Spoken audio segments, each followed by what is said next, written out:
Now, the focus of this research was to predict the recurrence of invasive ductal carcinoma very, very early in advance, using machine learning trained on mRNA expression data. So invasive ductal carcinoma, or IDC, makes up the vast majority of breast cancer cases in the United States, approximately 80%. Now, there are a variety of treatment options available, right, like hormone therapy, radiotherapy, or chemotherapy, but there is still a chance that the therapy does not censor all the tumor cells, and there is approximately a 15% chance that IDC will recur after a certain amount of time. Now, catching that recurrence as early as possible can also inform treatment decisions very early on, and that can ultimately improve patient outcomes. So this was the kind of research aim. We wanted to develop two machine learning models and ultimately be able to predict IDC recurrence using mRNA expression data over a decade in advance. So the data we actually used here was from a Cancer Genome Atlas breast cancer study. It included over 1,000 patient samples, and over 90% of that was non-recurrent for IDC, and that represents a huge skew in our data set. So genomic data was profiled approximately 11 years on average before IDC actually occurred. And that's a crucial part of our study. Because if we are able to develop a machine learning model that can predict IDC recurrence with a high accuracy using data collected 11 years prior to recurrence, that can be a huge contribution to the healthcare field. Because right now, we don't have too many effective, accurate tools to predict IDC recurrence over that long a time frame. So our data set was also high dimensional. What does that mean? It included data for 20,000 genes, gene expression data for over 20,000 genes. And that, if we feed that into our machine learning model, is over 20,000 variables that our machine learning model needs to incorporate into an algorithm for prediction. So the two machine learning models we chose to go with were XGBoost and Random Forest. Now, both of these models work quite efficiently on a data set with a moderate number of features. And additionally, we wanted to compare these two models' performance because they work quite similarly, both being decision tree based models. Now, XGBoost trains decision trees sequentially, while Random Forest uses an ensemble of decision trees to make its final prediction.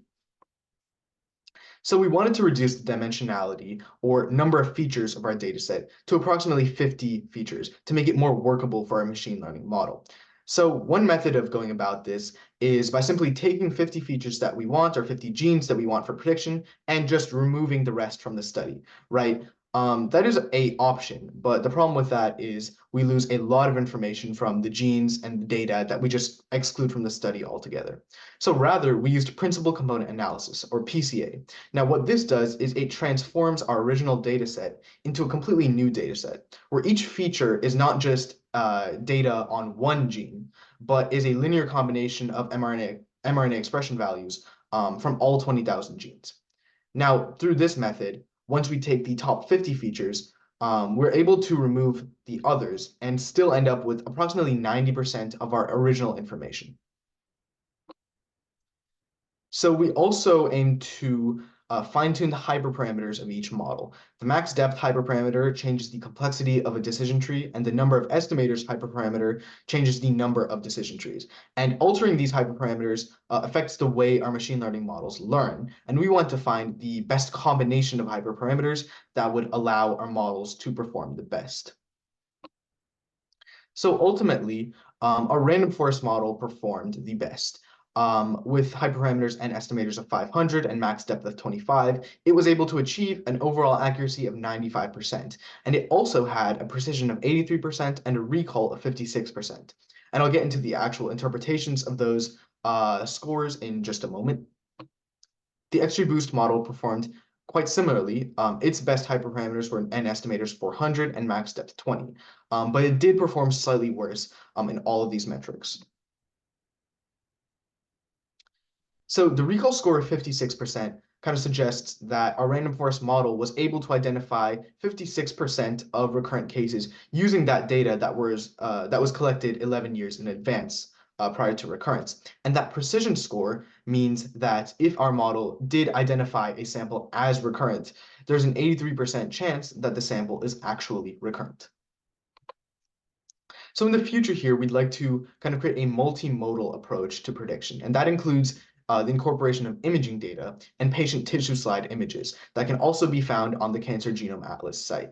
And this would kind of create a more robust data set that would ultimately enhance model performance. So ultimately here, we were able to identify more than half of IDC recurrent cases using that data that was collected 11 years before IDC actually occurred. And we were able to do so while maintaining a very, very high accuracy of 95%, as well as very high precision and recall scores. Now, these results are quite impressive and quite significant to the healthcare field. Um, in the United States, there are tens of thousands of people who experience IDC recurrence.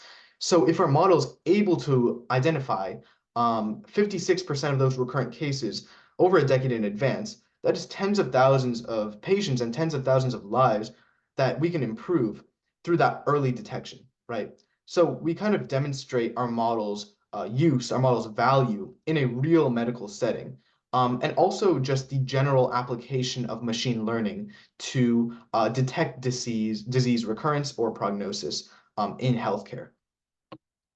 So I'd like to thank Dr. Begum Akman, Dr. Sindhu Ganta, and Dr. Shilpa Toro for guiding me through my research study. Thank you.